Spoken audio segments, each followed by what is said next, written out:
Pat, really good to have you here. Thank you very much. Of course, you would have been in action in the equivalent to this event when it was called the Masters in 1987 back in... a long time ago in Madison Square Garden. Yeah, exactly. That's right, before they started moving it around the world. And I think it was one of the things that we noticed there. It's been in Madison Square Gardens for quite a while, and it's sort of...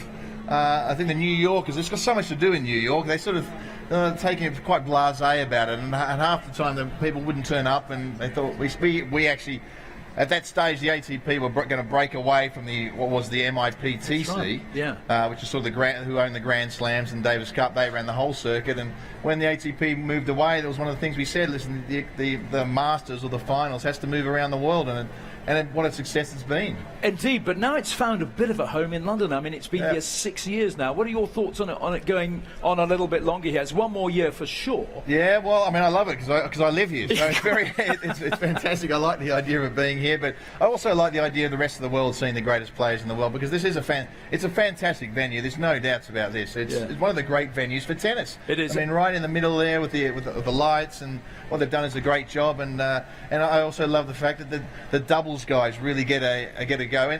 And so far this week, the doubles players are outshining the singles players as far as entertainment, as far as I'm concerned. Some of those matches have been absolutely unbelievable, really unbelievable. So we're sort of waiting for the singles guys to hit on fire and go for it. I'm sure it will.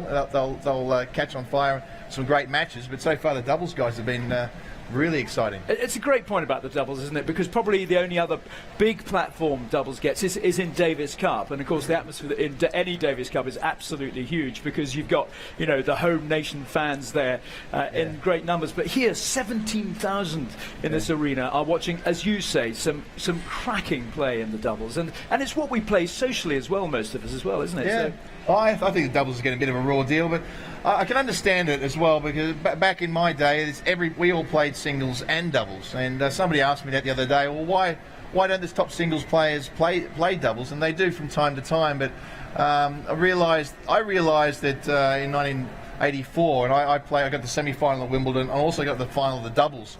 And I had to play this guy called John McEnroe in the semi-final of Wimbledon singles, and I was exhausted because every doubles match I'd played, bar one, had been 5 sets. And I realised that I really can't do both, and that's probably one of the reasons why we don't see the top singles players playing all the time in doubles. They just do it to sort of get a bit of match practice. Yeah, but, there's now the shortened format for these events, though. Do you think that would encourage more of the singles players to work their way back? Yeah, I hope so. It's they've got great skills. There's no doubts about it. They're fantastic skills. They're probably obviously not as quite consistent on the singles court as the doubles players, but so many of these guys that we're looking down the list are very accomplished singles players in their own right. So it just goes to show how much talent you need to be a good doubles player. Yeah, indeed. You were saying that the singles hasn't perhaps really caught light yet. I mean, they've all been straight sets, but perhaps the tightest match of all was the one last night, actually, between Murray and Raonic. Both had very flat opening games, which they both lost. So it was a really important one for both of them, and it was a much tighter affair, wasn't it? It was. It was an enjoyable match, because I was obviously watching closely Andy. I know he's passionate about doing well here at home. And playing Milos Raonic is it's a tricky opponent, because you really don't get much rhythm. I mean, with a serve like that he has, the way he can kick the ball up, and the big forehand that he's got, he's a very awkward player. And we know the power he's got. And Andy had to be patient, but he couldn't be too patient to let Raonic get around and smack some of those forehands. And so when it got tight, Andy was just good enough.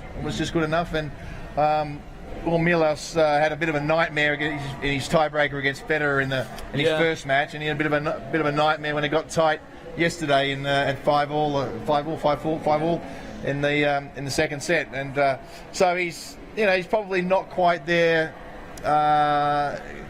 Both mentally and as a game this year, but I put a fair bet on him that he'd be around next year back here and be a better player again. Very briefly, because I know you've got to go, who do you see coming out on top at the end of the week? Is it just too easy to say Novak?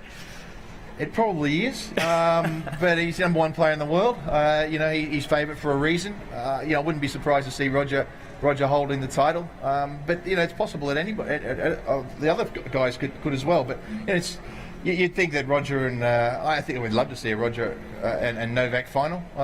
Why not a replay of Wimbledon? That was certainly a classic. That one, but and the number 1 and 2. But we'll just have to wait and see. It's going to be certainly exciting. It's about to fire up, I think, the singles. I think so. I think it's going to get going this afternoon. Pat, thanks very much indeed. You have to go off and do your Barclays ambassadorial duties. I'm smuggled in here, become my All England members here. Isn't that lovely? Me and was the All England club, aren't we, boys?